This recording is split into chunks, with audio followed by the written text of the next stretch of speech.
para empezar me gustaría que nos hablaras un poquito de ti, qué estás haciendo actualmente y cómo te relacionas con el tema COVID. Bueno, aquí vamos, aquí vamos. Desde hace más de un año que estamos en esta pandemia, ¿ok?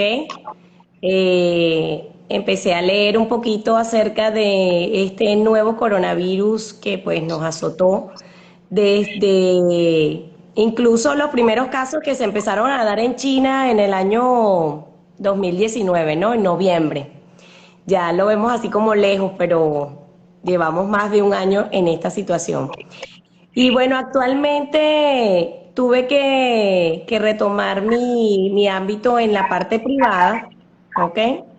Ya que, bueno, como sabrán, yo soy docente en la Universidad de Carabobo, en el departamento de microbiología, y bueno, las actividades se paralizaron. De hecho, el último día que di clase presencial era el grupo de enfermería, me acuerdo. Y bueno, precisamente hablábamos de los virus respiratorios. Y bueno, cerramos con el SARS-CoV-2 y cuarentena radical en nuestro país. Entonces, Actualmente bueno, en Venezuela con la cepa brasilera y bueno, en cuarentena radical, ¿no? Así. ahorita otra vez volvemos a pasar lo mismo que pasamos el año pasado. Y bueno, en estos momentos estoy dedicada a la parte pues del diagnóstico, en la parte del laboratorio, eh, en todo el campo de la parte del COVID. Manejamos lo que es las pruebas del perfil COVID y también manejamos los diagnósticos de los pacientes a través de las pruebas que tenemos a la mano en este momento. Ok, bueno, podríamos empezar hablando un poquito sobre ese tema. Si nos pudiera informar un poquito sobre cuáles son las pruebas actualmente que se podrían utilizar de diagnóstico para dar un diagnóstico, digamos que confiable pues, por el virus. Bueno, mira, te voy a explicar. Antes nosotros teníamos acá en el país solamente se podía hacer diagnóstico clínico por la sintomatología que presentaban los pacientes, ¿ok? Y con respecto a la parte del diagnóstico en cuanto al laboratorio como tal, lo que eran las relaciones. Por ejemplo, veíamos hematologías en algunos pacientes, sobre todo en los casos moderados a severos, es que vemos algunos cambios, como por ejemplo la relación de neutrófilos, linfocitos. Nosotros veníamos acostumbrados a ver en las infecciones virales, más bien una linfocitosis, ¿ok? Con una leucopenia. En el caso del COVID, en algunos pacientes, sobre todo en los pacientes severos, ¿ok? Nosotros estamos viendo más bien una neutrofilia bastante marcada, ¿ok? Ese aumento de neutrófilos 90%, 85%, con una leucocitosis, ¿ok? Entonces, también empezaron a añadirse otros marcadores como tal, como por ejemplo la ferritina, el dímero D, que son las partes de la prueba de coagulación, porque empezaron a ver alrededor del mundo que el COVID no solamente era una infección respiratoria, sino que también ocasionaba un proceso inflamatorio que podía llevar a un tromboembolismo. Entonces, estos marcadores son importantes y son los que se han ido agregando a lo que hoy llamamos el perfil COVID, ¿ok? Aparte de eso, también lo que son las transaminasas. Ahora, hoy en día, bueno, podemos decir que ya llevamos alrededor de unos 6 meses pudiendo tener acceso a pruebas de hisopado nasofaringio, pruebas antigénicas, que debemos saber en qué momento ofrecerlas al paciente, porque todo Sí, va a depender de la curva hay inmunológica. sí, hay muchas dudas a veces sobre el tema de que las personas no saben si hacerse la prueba rápida, si hacerse el hisopado del antígeno, inclusive si hacerse el PCR. ¿Cuáles serían más Claro, o mira, menos?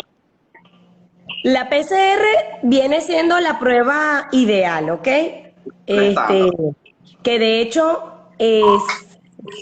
se llama realmente, en este caso, RT-PCR. ¿Y por qué se Ok. llama así? Porque el virus, como nosotros con la prueba molecular, que es la reacción en cadena de la polimerasa, vamos a determinar lo que es la carga viral a través de su ARN, ¿ok? Si está presente o no. Entonces, este es un virus que es ARN y por eso se denomina RT-PCR, porque es una retrotranscripción que realizamos. La prueba molecular no la tenemos todos los laboratorios en acceso e incluso pues no hay una permisología para todos los laboratorios que contamos con esa plataforma, porque hay laboratorios que contamos y personal calificado en el área de biología molecular. Pero por No eso es podemos que, realizar un tipo exacto, de examen como ese. exactamente. Entonces, de esta manera, eh, es que se han permitido el uso de otras pruebas, como por ejemplo la prueba de antígeno y las pruebas de anticuerpos, que las pruebas de anticuerpos no viene siendo como diagnóstico, más que Ok. todo nos sirve, bueno, si ya pasamos un tiempo, si el paciente quiere saber si lo que ha desarrollado durante largos días, por decirte una semana, 8 o 9 días, ya uno como tal lo que le debería ofrecer es la prueba de anticuerpos para saber si ya está generando anticuerpos o no. Y si nos pueden orientar, ¿ok? Nos pueden orientar, pero ya después de un número de días, no al primero o al segundo o al tercer día de iniciar los síntomas. Y eso es importante porque hay veces que las personas piensan, y bueno, ¿por qué me tengo que hacer el hisopado? Es molesto, entonces se hacen la prueba en sangre, sale negativo y creen que no tienen COVID. Y entonces son un foco de transmisión en ese momento. Ok. ¿Y cuándo podríamos decir que, o sea, cuál sería el protocolo según una línea de tiempo de las pruebas que podríamos utilizar? Estuve viendo que a partir de 5 días es lo recomendable para hacerse las pruebas, pero me imagino que esta prueba sería el hisopado de antígenos, ¿no es así? Exacto, Pero el antes de esos hisopado. 5 días es recomendable o puede dar algún falso negativo si nos hacemos el hisopado o la carga viral no sería suficiente. Todo depende del paciente, Andrés, porque, por ejemplo, he tenido la posibilidad de detectar pacientes con un día o día y medio de sintomatología, ¿ok? Son pacientes que se pueden detectar con pruebas de hisopado, pero porque ya el paciente por sí tiene una alta carga antigénica, ¿ok? Y quizás a lo mejor ya vino vamos a decir, anteriores con Presentar con una información. presentación asintomática. Entonces, eso también, ¿ok? Como yo recomiendo, por ejemplo, en mi experiencia de la que he tenido en todos los pacientes que he evaluado, es que se realice al tercer día, entre el tercer y quinto día, ¿ok? De los síntomas es lo ideal. Lo que pasa es que a veces hay una cuestión del paciente de que, bueno, se desespera, quiere tener una detección rápida, pero a veces cuando está comenzandito, si tiene una baja carga, entonces no se va a poder detectar. Y entonces va a tener que luego repetirse nuevamente la prueba al menos 2 días después para estar seguro de lo que se tiene. Porque bueno, en este momento, aun cuando existen muchísimos virus, tenemos que tener claro eso, que existen muchos virus respiratorios y otras patologías infecciosas, pero estamos en un momento de pandemia. Entonces, en este momento de pandemia, todo cuadro respiratorio se tiene que descartar primero COVID, Hasta que se porque demuestre lo tenemos, contrario. hasta que se demuestre lo contrario, porque primero tenemos que cortar esa cadena de transmisión y evitar que, pues, de ese grupo de personas que van a desarrollar un COVID severo, pues sea mucho más fuerte en ese tipo de personas. Por supuesto. Entonces podríamos recomendar un periodo de días para hacerse el hisopado a partir del segundo, tercer día. A partir del Cuarto. tercer día, sí, a partir del tercer día. Dentro del tercer día al quinto día son los días óptimos para poder realizar la prueba del hisopado nasofaríngeo antigénica. Ok, y hablando un poquito del hisopado, he visto que hay unas pruebas que no o sea, los resultados lo dan como negativo y positivo y tenemos unos resultados que son con valores. ¿Qué variable hay en ese tipo de pruebas? ¿Cuál podría ser más confiable? ¿Me podría hablar un poquito más sobre ese tema? Bueno, te cuento que las pruebas de hisopado, que son pruebas cualitativas, son también pruebas rápidas, ¿ok? Son pruebas que se detectan en entre 15 a 20 minutos, la detección. Son pruebas que nos van a permitir evaluar positivo o negativo, pero si tú tienes la ventaja de cuantificar esas pruebas, vamos a decir, cuantificar la carga de antígeno, pues es mucho más sensible, lo hace más sensible y la capacidad de detección pues aumenta mucho más para el diagnóstico. Ok, y con Entonces, ese valor, no se compara con una PCR, ¿ok? Pero mejoras el diagnóstico de una prueba cualitativa. por supuesto, y teniendo estos valores, tiene unos rangos, pero si este valor es muy elevado, nos podría decir que el paciente tiene un grado más fuerte con el virus, o sea, un Sí. valor bajo, no, una sintomatología más débil, un valor alto, podríamos hablar de algo más grave. Claro, la carga viral del paciente es importante porque influye en la severidad que pueda tener el virus dentro del organismo. Eso es importante. Así también, igual cuando tú montas una PCR, tú también observas si hay una carga viral muy alta o si hay una carga viral media o baja en ese paciente y tú puedes predecir un poco lo que es el pronóstico de la enfermedad. Aunque con COVID es una cajita de sorpresas. Y con la edad, hoy en día también lo es, porque vemos que hay casos severos en niños, hay casos severos en adultos jóvenes, y eso es importante que ya hoy en día conozcamos que pues no solamente es a las personas mayores de tercera edad o con comorbilidades, sino que también pueden afectarnos a cualquiera. Y nosotros nos vamos a saber si la vamos a pasar suave o la vamos a pasar fuerte, ¿ok? Entonces, es Estaríamos hablando importante. de una ruleta Sí, rusa donde no sabemos a quién le puede dar fuerte o no. Y bueno, claro. tocando un poquito el tema de la prueba de PCR, ¿cuándo es recomendable que usted le llegue a un paciente y le diga, bueno, o sea, te puedo recomendar que te hagas el PCR, el hisopado?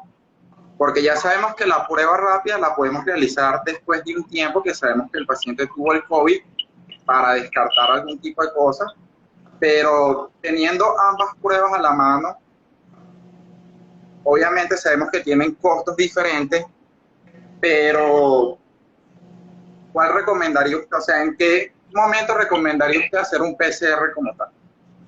Bueno, el PCR es importante, por ejemplo, en el caso de que sea una persona que haya tenido contacto, ¿ok? Contacto con una persona positiva para COVID, ¿ok?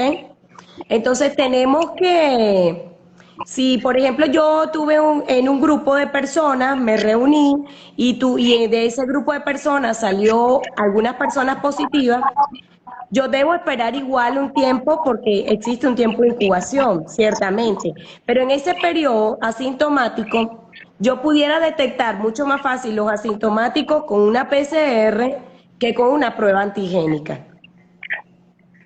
¿Ok? Entonces, esa es una de las diferencias. Por eso es que mientras tengamos la posibilidad de realizar la prueba molecular, va a ser mucho mejor porque vamos a tener más diagnósticos más rápidos. Obviamente. Pero si Y no tenemos acceso a ella, entonces tendríamos que conversar y explicarle al paciente exactamente que, bueno, que tú tienes que esperar un periodo de incubación después que tú tuviste en contacto con un paciente ya confirmado Y luego, entonces, bueno, al menos detectar con prueba de antígeno en ese caso. Igualmente que con el hisopado tendríamos que esperar un periodo de unos 3 días más o menos para poder realizar y detectar una carga viral como tal, ¿no es así? Exactamente, Ok, correcto. ok. Y tocando un poquito el tema de las pruebas rápidas, hay una pregunta que me realizaron y es que hay personas que cursan por el virus, pero cuando se realizan esta prueba salen negativos. ¿Por qué podría ser esto que sucede, que no desarrollan anticuerpos como tal? No, mira, eso ha pasado mucho y de hecho, estamos como en proceso de investigación, leyendo, investigando un poco más acerca de eso. La mayoría de las revisiones que he tenido la posibilidad de informarme es que sí, existe un grupo de personas de las que pasan por el proceso infeccioso que no desarrollan anticuerpos. Incluso lo he visto más en los casos de COVID leve, en casos de personas con un COVID leve, que es como que si no hay una agresión también de nuestro sistema inmunológico, no hay una respuesta tan agresiva, porque ciertamente el COVID entra, afecta y desarrolla una cascada proinflamatoria importante dentro del organismo. Pero si no hay una respuesta, si el paciente, vamos a decir, va a pasar un COVID leve, no hay una carga viral tan alta, entonces muy probablemente sea por eso, pero todavía no está bien descrito, se está estudiando todavía. De hecho, conversando con algunos médicos, también ellos han sugerido que puede ser el uso de los antivirales de manera de choque, en ataque, en el inicio del tratamiento, vamos a decir, oportuno, que permita que pues la persona no desarrolle una producción de anticuerpos suficiente. Y ha pasado, entonces ellos dicen, bueno, no desarrollé anticuerpos, no tuve COVID, pero no, no es así, o sea, clínicamente sí fue un paciente COVID, pero no hubo una respuesta tan alta dentro del sistema inmunológico. Lo otro que también puede estar ocurriendo es que nosotros generamos anticuerpos, las inmunoglobulinas, y anticuerpos neutralizantes, que son los que se esperan obtener con las vacunas, cuando nos vacunan, ¿ok? Entonces, esos anticuerpos neutralizantes, no todos los laboratorios tienen el acceso. Ok, ok, aquí estoy. De medir hoy en día lo que sería la producción de los anticuerpos neutralizantes. Por lo menos aquí en Venezuela desconozco si hay algún laboratorio que esté ya midiendo, haciendo mediciones de anticuerpos neutralizantes como tal, que eso pues generaría pues una mayor sensibilidad, especificidad en este tipo de determinaciones de anticuerpos. O sea, y podemos decir que si una persona no desarrolló los anticuerpos para la prueba rápida, esta persona sería más sensible a contagiarse de nuevo de forma más rápida. Sí, sí podría ser. Sí podría porque no hay un reconocimiento total o no hay una producción de anticuerpos, por ejemplo, de memoria como inmunoglobulina G, que son las que van a reconocer al virus nuevamente cuando tú te pongas en contacto con él. Y de esa manera va a haber una producción más rápida. Recuerda que todo este proceso, de repente nosotros lo vemos muy rápido, pero dentro de nuestro organismo todo el proceso inmunológico ocurre día tras día. Entonces eso es una célula que le presenta a la otra y así sucesivamente para dar la orden de que empieces a producir. Entonces eso, si no hay producción de anticuerpos, pues la persona queda como un poco más susceptible a desarrollarse nuevamente pues mucho más rápido o a contagiarse nuevamente del virus como tal. ¿Sí? Y puede existir algún tipo de error, algún tipo de interferencia en las personas que se vacunan y se vacunan y luego se hacen la prueba para el COVID. ¿Existe algún tipo de interferencia entre la vacuna y las pruebas? ¿Cuál prueba? De anticuerpos. Bueno, por Porque ejemplo, obviamente sí, pero por ejemplo, obviamente no vamos a conseguir un error. no, pero fíjate que lo recomendable es que posterior a la vacuna, al menos la segunda dosis, aquellas que son de 2 dosis, ¿ok? Tú esperes un tiempo de aproximadamente 30 a 45 días para hacerte pruebas de anticuerpos y medirlos y ver el efecto que ha tenido. De hecho, yo tuve la experiencia de una amiga, de una colega que me comentó, ella pasó por el COVID, ¿ok? Ella está en África, ella tuvo COVID, tuvo un COVID moderado, ya ella había producido anticuerpos, pero luego de 6, 7 meses ya prácticamente sus anticuerpos no eran detectados. Tuvo la oportunidad de tener sus 2 dosis de vacuna, esperó su tiempo de 45 días y hoy en día ella nuevamente puede ver expresado inmunoglobulina G. Es decir, que si tuvo una respuesta a la vacuna. De hecho, la respuesta a la vacuna es más satisfactoria en los pacientes que han tenido COVID que en los pacientes que no han pasado todavía por el proceso de la enfermedad. Eso es lo que se ha visto en los casos de evaluación de las vacunas. Y ahorita tocando un poco el tema de las vacunas, me han preguntado bastante o preguntaron bastante por la cuenta. La vacuna no evita que tengas el virus, sino que disminuye los síntomas. O si las formas graves. La mayoría de las vacunas que pues están todavía en evaluación, porque el proceso de vacunación se hizo en vivo, ¿ok? Entonces, lo que está tratando de evitar las vacunas es las formas graves, que vaya a desarrollar un COVID grave, ¿ok? Pero quizás la disminución de los síntomas y todo eso podría ser que de repente la persona, si se contagia, pase por un proceso asintomático. Ok, y esta persona que pasa por este proceso asintomático o este proceso leve después de la vacunación contra el COVID, ¿podría infectar a las demás personas? O sea, ¿sería infectante? Bueno, habría que hacer la evaluación en el momento, porque estás vacunado, si desarrollas algún síntoma o algo, o si sea alguna molestia, dolor de cabeza o algo, si se hace prueba de hisopado y está positivo, es una persona contagiante que pueda infectar a otro. Ok, y ahorita tocando un poquito ese tema, ¿qué tan confiable es el hecho de que una persona, dicen que es de 11 a 14 días después de este lapso de tiempo, ya no contagia? ¿Es algo confiable que podemos decir o es necesario que la persona se haga algún tipo de prueba? Bueno, la Organización Mundial de la Salud, ellos tenían como normativa que no era necesario aplicar, por ejemplo, una RT-PCR para dar de alta a un paciente.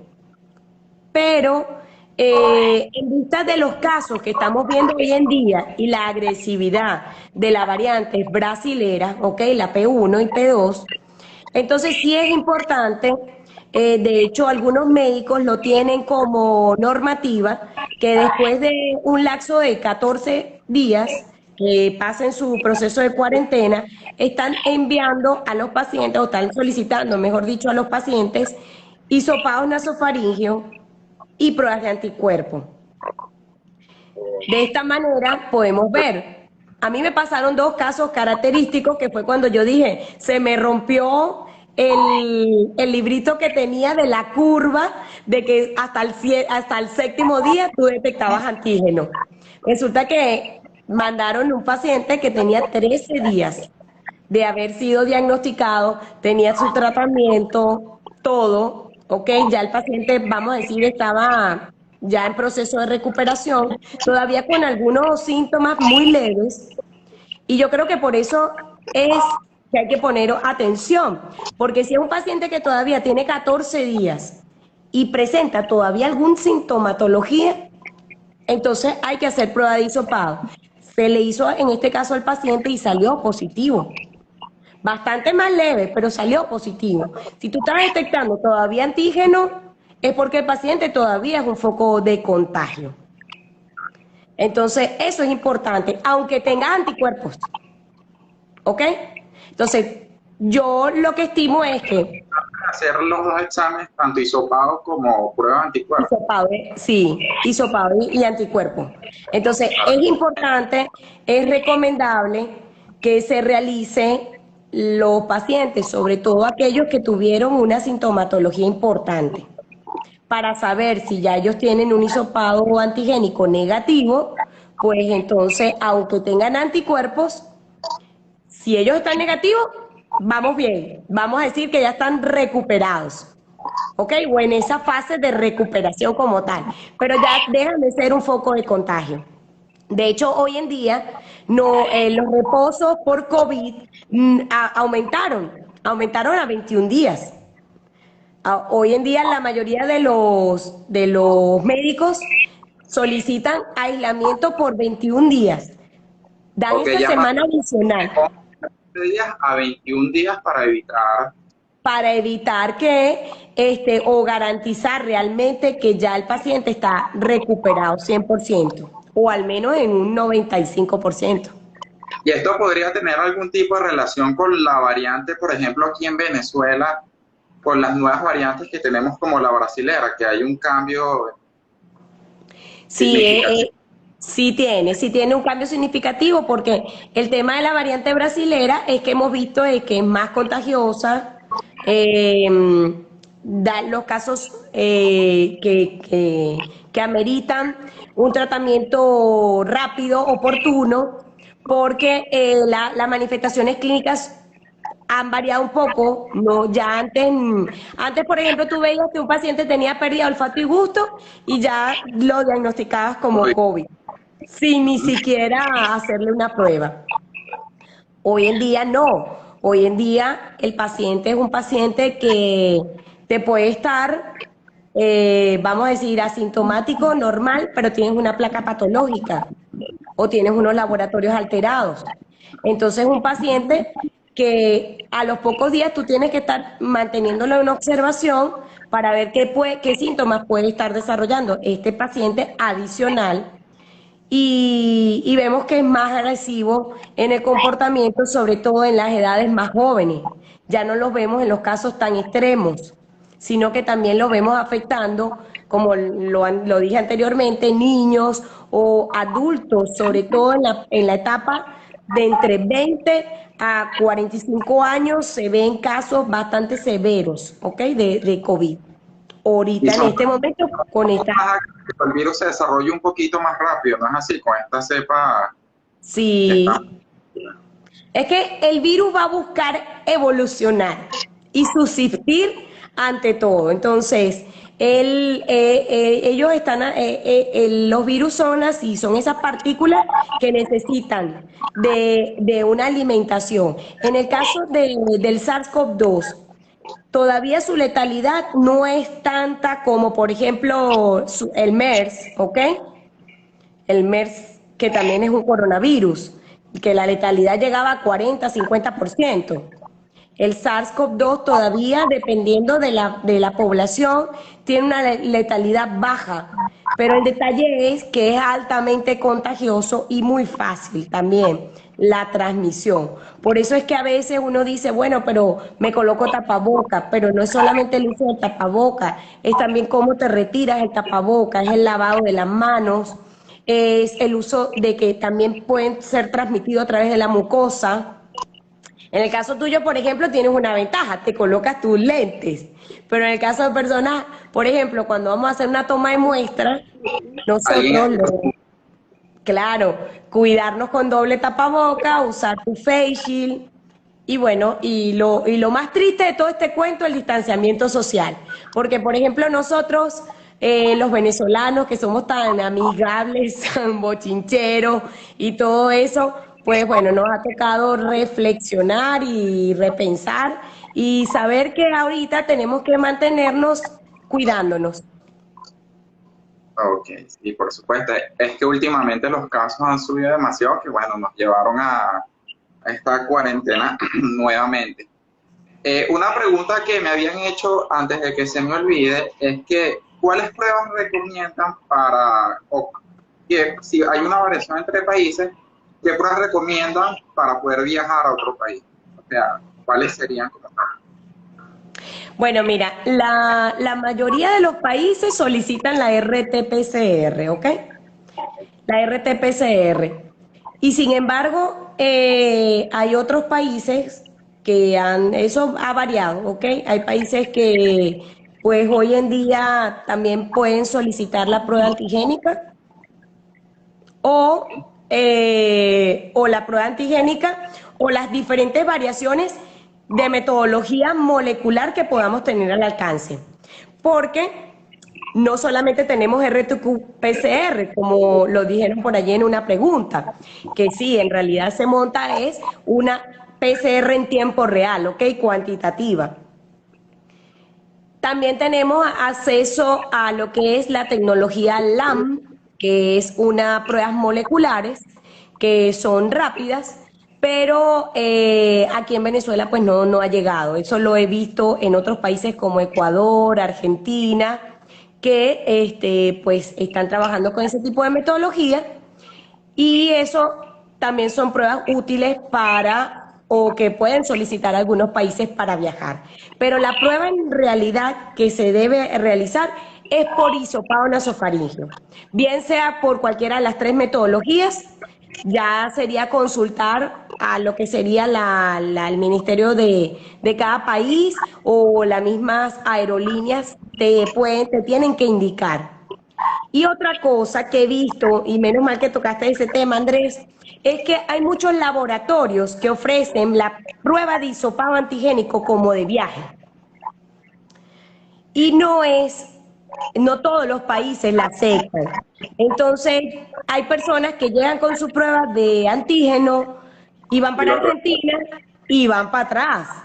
Van para Ecuador y van para atrás, van para Chile y van para atrás. Entonces, es importante que la población y que nosotros, los licenciados en bioanálisis, que estamos también aquí en la vanguardia de trabajando con todo esto del tema del COVID, pues orientemos a los pacientes y realicemos las pruebas correctas. Porque después son las personas que, bueno, pierden el vuelo, pues tienen que pagar adicional, ¿ok? Para hacerte otras pruebas. Entonces es importante que orientemos que no todos las pruebas de hisopado antigénico la aceptan todos los países. Ok, perfecto. Vamos a ver aquí qué preguntas nos han dejado. Que me acordé de una interesante que me habían hecho y era, y para la prueba de hisopado había que tener o sea, había que ir preparado en algo, o sea, si se podía comer antes o hay alguna preparación anterior antes de hacerse la prueba. O No, la simplemente, prueba de, no, para las pruebas de COVID, de hisopado nasofaríngeo, de anticuerpos, no necesitamos mayor preparación. ok, Eh, por ejemplo, con las pruebas de hisopado la gente se asusta mucho porque ve muchos videos y creen que, pues bueno, eso le va a llegar al cerebro y piensan así como que, pero no, las pruebas de hisopado hay que saberlas hacer con delicadeza, no hacerlo rústico, hay que hacerlo con cuidado para que el paciente tampoco se lesione. Otra de las cosas es el hisopo que utilizas, es bien importante. El hisopo tiene que ser un hisopo delgado, flexible, no de madera. Hay personas que a mí me han dicho que le han realizado pruebas con hisopos de madera y eso no es correcto. Entonces, antes de realizar esta toma de muestra, saber cómo se debe tomar la muestra para que tengamos un buen resultado. ok, perfecto. Aquí preguntaban cuánto duran los anticuerpos contra el COVID. Eso también varía dependiendo del sistema inmunológico. Hay pacientes que ya pierden a los 3 meses, ya no tienen anticuerpos. Hay personas pues, los estudios alemanes de los hospitales en Alemania han demostrado que los anticuerpos pueden durar de 6 a 8 meses. Ok, puede durar, Pero pero no te puede durar aseguro. hasta esa, puede durar, sí. Pero bueno, ¿sabes qué? No pueden a veces extrapolarse los estudios a una misma población porque también depende de ritmo de vida, alimentación, raza, todo eso. Entonces, yo siempre le digo a mis pacientes que pues creamos anticuerpos, sí, creamos anticuerpos, pero tampoco nos confiemos y estemos así como que ya tengo inmunidad para toda la vida. Inclusive dicen que si uno teniendo anticuerpos para, digamos que para una cepa, que a mí me dio COVID, teniendo yo todavía anticuerpos, me puedo contagiar de la cepa brasilera, por ejemplo. Sí, sí, es así. Sí, porque por ejemplo, eso sí está demostrado que la variante brasilera y la variante sudafricana son capaces de evadir la respuesta inmunológica que ya se había desarrollado con infecciones pasadas de COVID. Entonces, eso nos lleva a que hoy en día, 2021, todos los que pasamos COVID 2020 somos susceptibles a esas nuevas variantes. Y, y a futuro, ¿cómo ve usted este tema del COVID? ¿Piensa que va a ser erradicado, va a mutar? ¿Qué puede pensar usted sobre eso un poquito? ¿Qué podría decir? O sea, con las Bueno, vacunas tiene una solución como tal. la vacuna no es una solución definitiva para erradicar completamente el COVID o el virus, ¿ok? Como tal. Nosotros vamos a tener COVID ya dentro de nuestros grupos de enfermedades infecciosas. Quizás lo que Vamos vamos a controlar, claro, vamos a controlar, por supuesto, lo que es los contagios, lo que es la pandemia sí se va a lograr controlar, ¿ok? Ese número de contagios altos que tenemos en las diferentes partes del mundo, hoy en día que otra vez nuevamente hay varios países que se están confinando, vamos a poderlo controlar con una vacunación, pero vamos a tener que tener ciertas medidas para toda la vida, diría yo. Como por ejemplo, en algunos sitios va a ser importante que se tomen en cuenta lo que son las medidas del uso de tapaboca. Quizás las pruebas de COVID van a empezar a ser así como tipo pruebas de HIV también, frecuente. para, para operaciones, van a ser para preempleos, posempleos, no, prevacacionales. Yo creo que sí vamos a tener ese A tipo de convivir. cambios, a convivir con el virus. Pero algo muy importante es eso. Nosotros debemos aprender a convivir con el virus, porque ya lo tenemos, está presente, está circulando. Lo que hay es que no tenerle miedo, ¿ok? Tener nuestros cuidados, pero no tenerle miedo. Y otra de las cosas importantes es, es que de todo esto tenemos que aprender a poder realizar buenos diagnósticos a tiempo.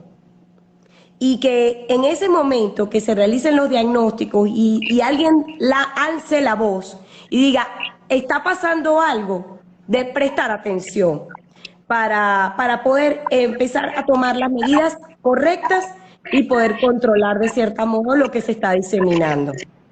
Cortar la cadena de contagio como tal, evitar que el virus se Exactamente. siga propagando exponencialmente. Hay varias preguntas allí. Y si quiere responder alguna que le Bueno, parezca aquí estamos interesante. leyendo sobre las pérdidas parciales o completas del gusto y el olfato, que si se pueden recuperar. Pues bueno, resulta que sí, hay estudios en que dicen que hay ciertos receptores de células, sobre todo al nivel del sistema nervioso, que son afectados realmente, que condicionan esto, lo que es la pérdida del gusto y del olfato. Y en algunas personas es muy tardío el proceso de recuperación. E incluso hay personas que llevan aproximadamente desde julio del año pasado, que todavía hoy en día no han recuperado en su totalidad lo que sería el gusto y el olfato. De hecho, he tenido experiencias de pacientes que me cuentan que bueno, que comen o prueban algo así como que tiene que ser algo como muy extremo, o algo como muy dulce, o algo como muy salado, para poder reconocer un poco. Pero cuando son cosas de las que rutinariamente comían, pues le cuesta. Y es porque se ven afectados receptores a través del sistema nervioso central. Y recuerden que eso prácticamente no se regenera, o si se regenera, prácticamente no se regenera de efecto inmediato. Vamos a ver aquí. Las pruebas de anticuerpos se les puede usar con fines epidemiológicos. Bueno, sería importante porque con las pruebas de anticuerpos lo que nosotros evaluamos es la seroprevalencia. Y la seroprevalencia es importante para nosotros poder conocer epidemiológicamente cómo se diseminó el virus en la población. Quiénes han producido anticuerpos, quiénes han pasado por COVID. De hecho, en España, en Madrid específicamente, hicieron un estudio después que pasaron por las olas grandes, ¿ok? Del año pasado. Ellos realizaron un estudio bien interesante donde le hacían anticuerpos prácticamente a todo el mundo, ¿no? Y observaron que la tasa de pacientes que se habían contagiado de COVID era más alta de la que ellos habían pensado. O sea, que hubo personas que pasaron el COVID sin siquiera saber que ha tenido la infección.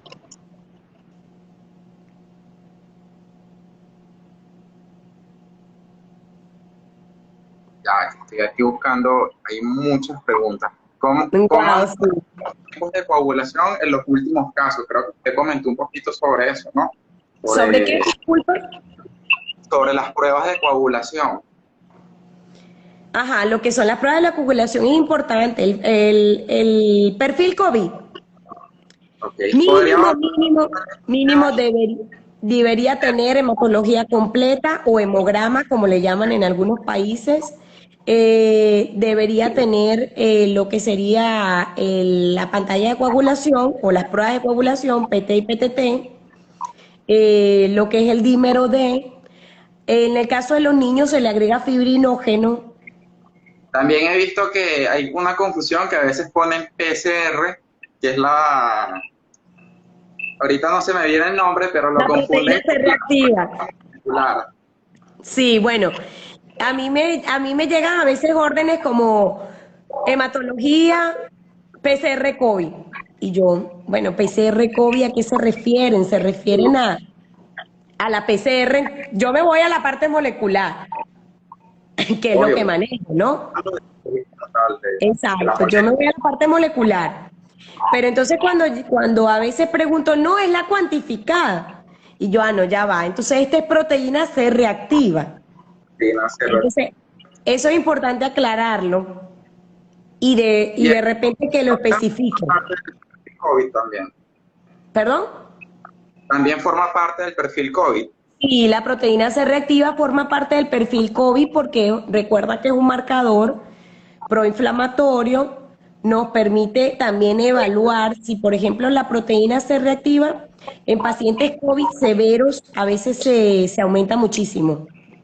Y si vemos una leucocitosis, si vemos neutrofilia, podemos incluso estar pensando, si está hospitalizado, en que hay una sobreinfección bacteriana por allí.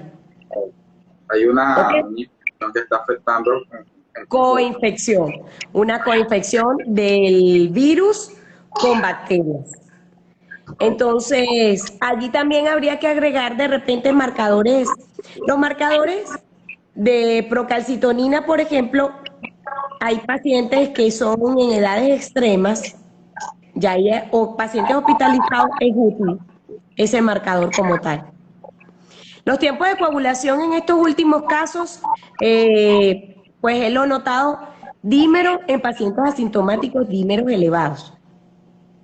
Y los tiempos de coagulación generalmente o están acortados, o sea, se acorta el tiempo de coagulación. Entonces, cuando vemos ese dímero aumentado con el tiempo de coagulación acortado, tenemos que prestar atención porque puede desarrollarse allí trombos, ¿ok? Formarse trombos. Y los trombos no solamente se forman en pulmón.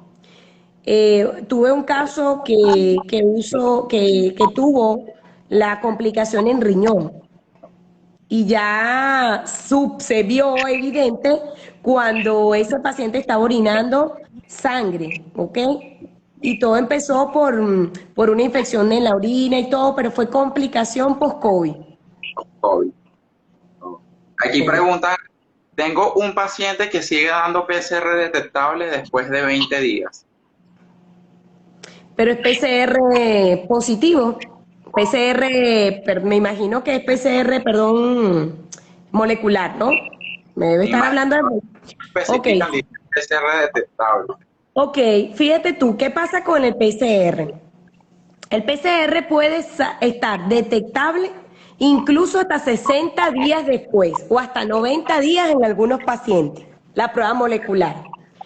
Entonces, es allí donde ya la prueba molecular no me es útil.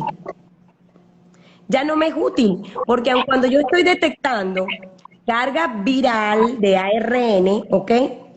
En la prueba molecular, pero si tengo una buena carga de anticuerpos, ahí me es más útil la prueba antigénica, porque la prueba antigénica me va a permitir detectar esa estructura externa del virus, ¿ok? Y si sale negativo, el paciente ya no está contagiado. Y lo que yo estoy detectando en la PCR son partículas del virus muerto. En el cuerpo como Claro, tal.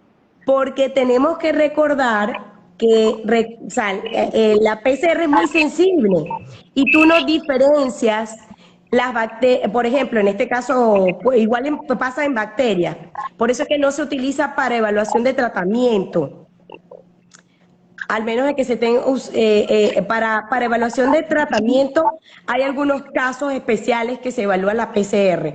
Pero en el caso de este tipo de infecciones, tú puedes detectar ARN del SARS-CoV-2 y está muerto.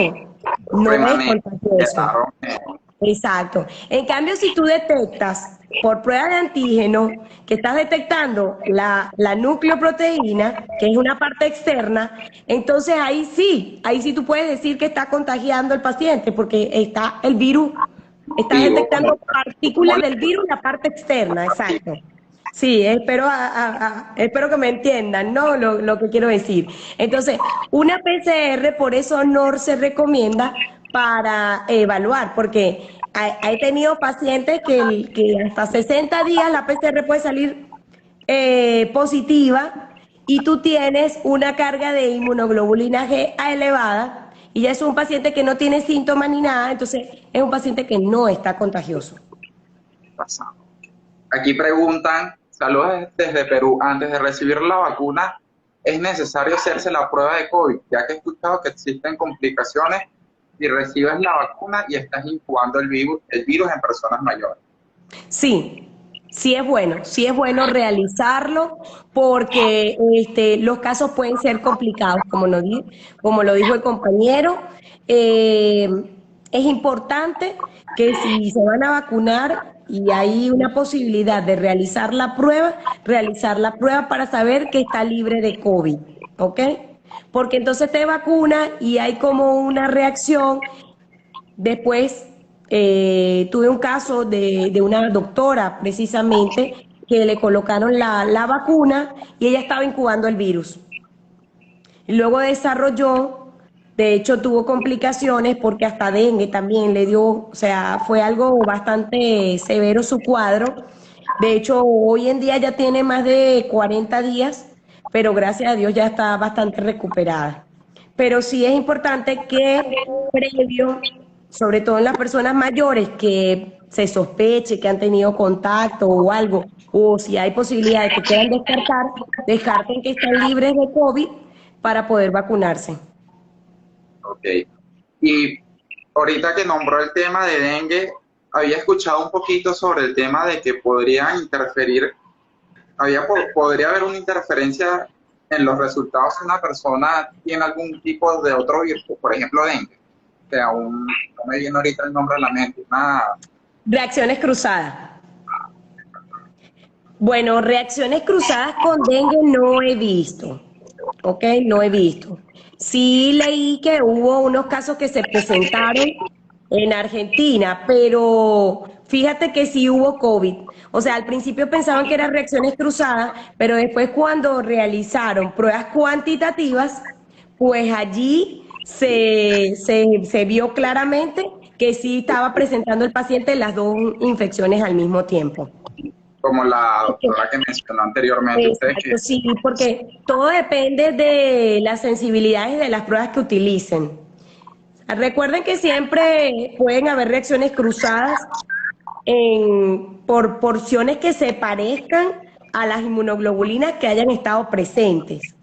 Pero no ha sido mi caso, no lo he visto, no lo he tenido en el laboratorio. Ok. Bueno, vamos a buscar alguna preguntita más para finalizar, o si quiere buscar alguno usted, profe, alguna que quiera responder en específico.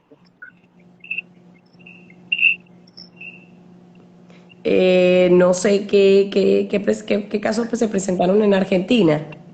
Ah, bueno, esos fueron unos casos de COVID con dengue, sobre todo cuando hubo un pico el año pasado en Argentina de casos de dengue, se presentaron pacientes que presentaban las dos infecciones.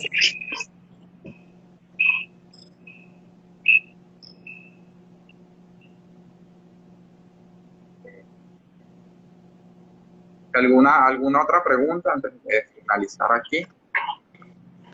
Porque hay PCR donde inactivan el virus para realizarla y en otras es necesario el virus esté activo.